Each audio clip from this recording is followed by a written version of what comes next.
Hello, hello. Hi, all. Happy Friday. Well, it is May, and I am so excited. So, for those of you that are new to watching me, again, I am Angel Henry, your inclusion specialist, and I am here to talk about all things mental health in the workplace this month. Why? Because I am passionate about talking about things that we don't normally talk about because we think we shouldn't. And I am tired of the shoulds. Okay. So we're just going to dispel some myths. So I've got three myths that I want to kick off May with. And then we'll unpack how to go about doing these for the rest of the month on Friday. Okay. So myth number one about mental health. First myth. Let's get this off the plate. People can be treated like machines. No. No, no, no, no, no. And you're like, Angel, that's not a myth. Nobody says that. No, but they do it all the time.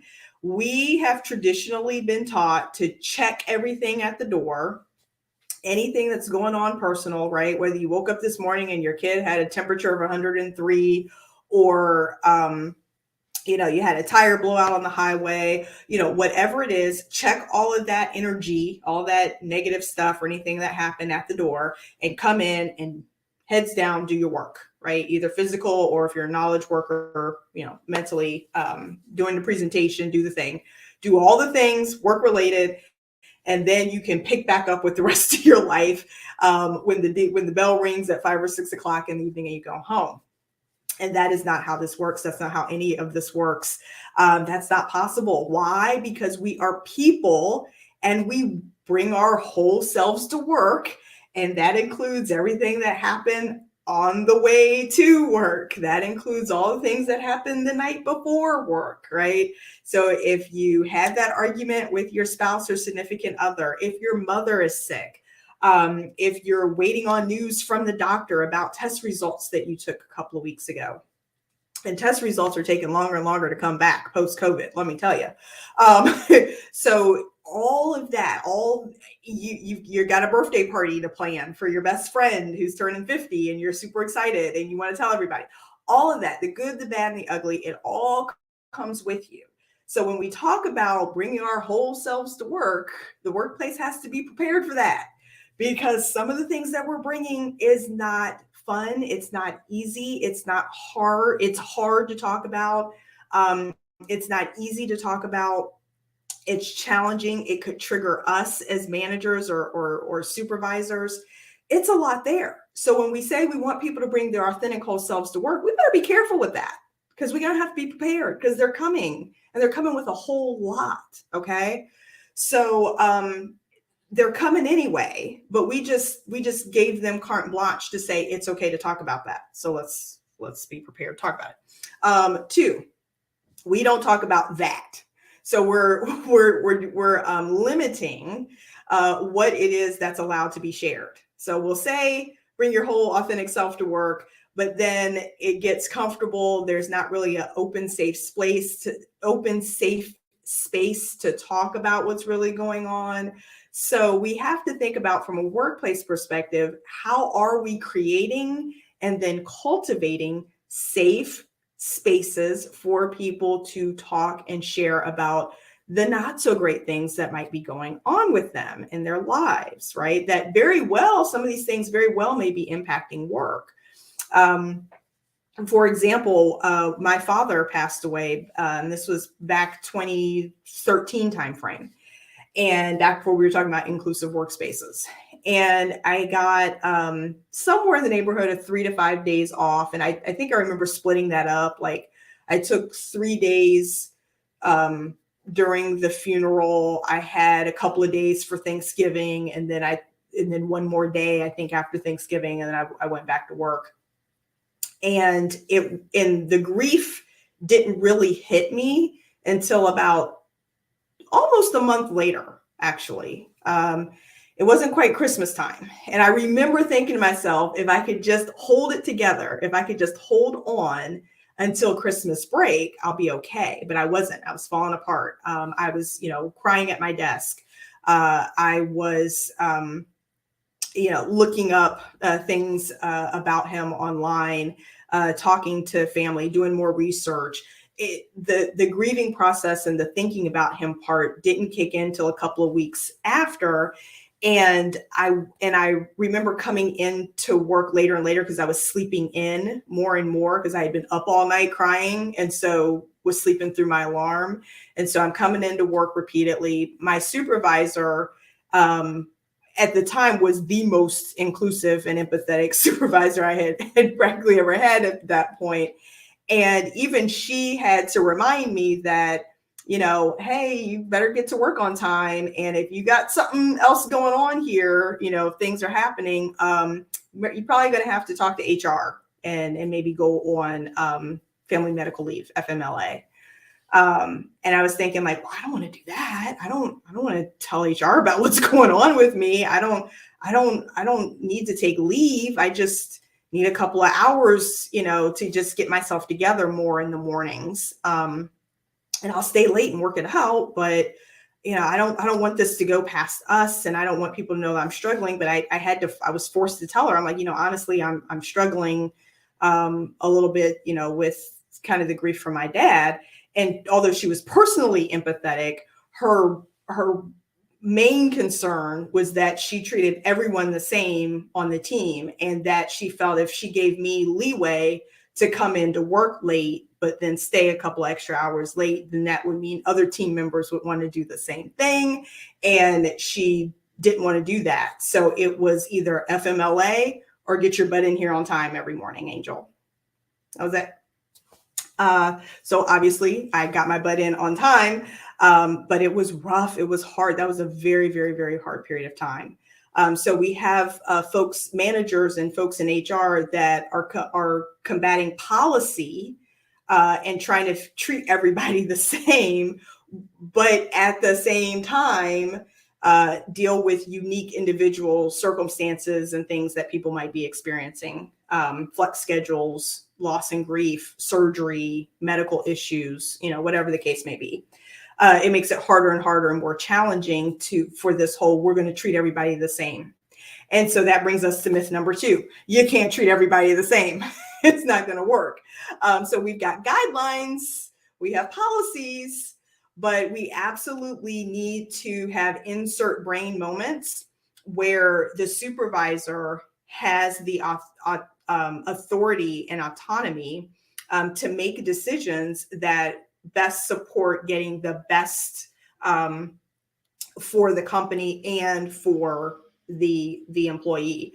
So no longer, that means that we're going to have to up the emotional intelligence quotient for supervisors and managers, right? That means that they're going to have to be empathetic. They're going to have to be compassionate. They're going to have to use some pretty serious critical thinking skills to where, hey, if I allow this person to do X, is that going to trigger some childish, but hey, I want to come in late too because my goldfish died, and now I got to deal with that. Because folks just don't want to deal with that. They don't know how to deal with that. Then they'll just have this carte blanche rule of we're just going to treat everybody the same and keep it rolling. And it just doesn't work that way. That's a myth. Okay. And then part 3, myth number 3.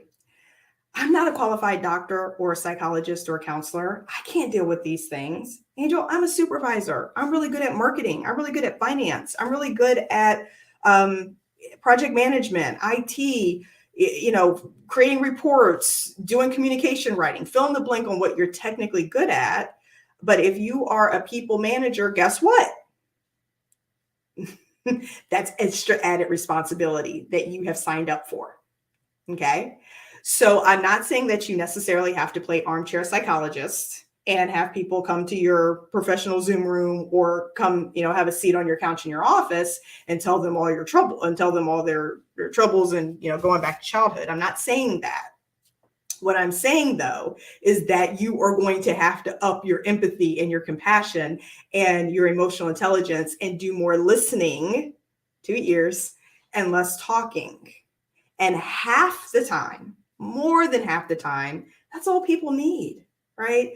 So for example, your standard 30-minute one-on-one session where the person comes in and does a rundown of all the work that they're doing, and you give them some advice or say good job and keep going, whatever the case may be, you're probably going to have to set aside some additional time or some more time, something completely different that is just talking about what's going on with them and their world and getting to know them as a person, right? Like, hey, how many kids do you have?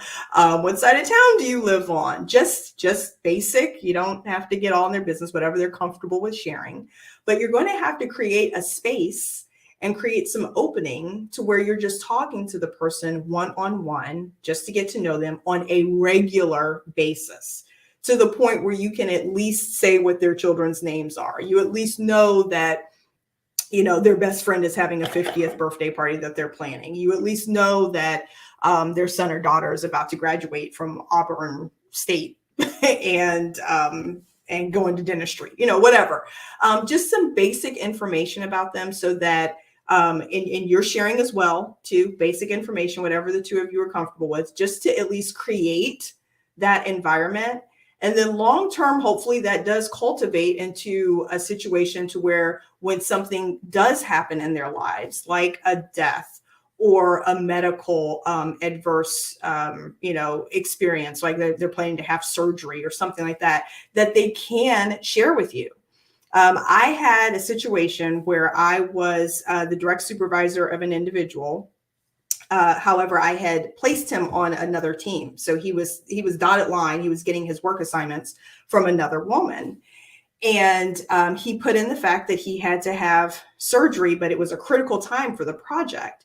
But he had to have surgery. And so she was trying, I'm going to think good thoughts. I think she was trying to hint at or see if there was a way that he could postpone his surgery so that it would not negatively impact the project. I got an issue with that, but her way of going about it was pretty low and not empathetic, right? She just point blank asked him, hey, what surgery are you having? And again, she was trying to get to the point to see if it was critical enough to where it's like, oh, okay, you're having heart surgery. I'll have to, gotta make that work. Or, hey, if it's something that's maybe elective or something not as critical, can that get pushed back? And, thank gosh, he immediately called me and explained the situation. And I was like, oh my gosh, dude, no, right? You are number one, not that project. You as a person are number one. And if you and your doctor have decided that you're going to have surgery on this week, then you're going to do it. And her and I and the rest of the team will just work together to fill the gap. We'll make it work without you, right? Like, it's okay. But he and I had developed and cultivated a relationship over time to where he was able to share with me in detail the type of surgery that he was going to have. Now, of course, he wasn't comfortable sharing that with her, but because of the nature of the relationship and the time that we had put in up until that point, he was able to get a bit more detail, right?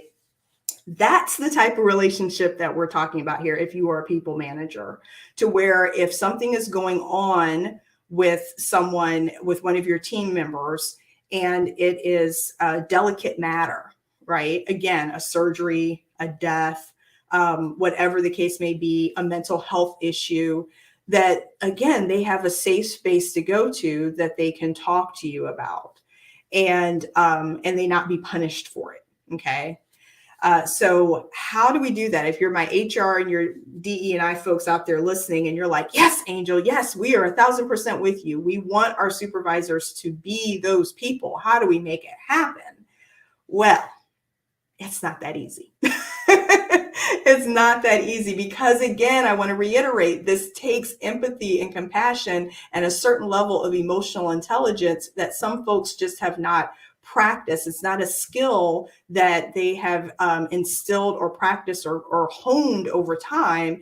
And therefore, we can't just ask them to flip the switch and all of a sudden be this inclusive manager, and they don't have the skills for it. Okay.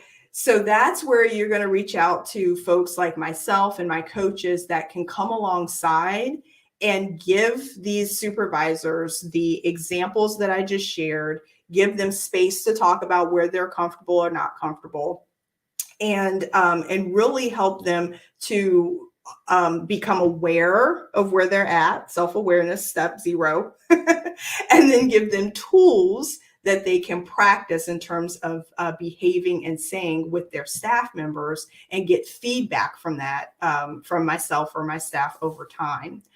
So again, this is not a one and done. Maybe that's the 4th myth, right? That all of a sudden our managers can be inclusive. Maybe that's a whole nother section. Maybe we'll talk about that at some other point. That's a whole nother thing. We are not going to be able to flip the switch.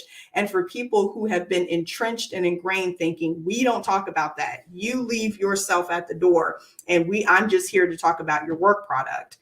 Asking that individual to just switch and flip on and all of a sudden be this inclusive, empathetic, compassionate person that people feel comfortable talking to, it's not going to happen overnight. And for some people, it's just not going to happen because they've just made up their mind that that is not the type of manager or supervisor that they're going to be, that they're willing to be. And so then you as an institution have to think, then do they stay as a people manager? Maybe we need to find another more technical role for them to go into, because we need our people managers helping to lead and be supportive of people, not just the work product. Okay. So with that, again, we've just broke down those 3 myths, and more to come about mental health in the workplace and how we can create and cultivate it together. All right. So join us back here again on Friday, 12:30 p.m. Eastern. We'll keep it going. All right. In the meantime, reach out anytime, ask any questions, and hey, that may be a whole nother topic we talk about. All right. Take care.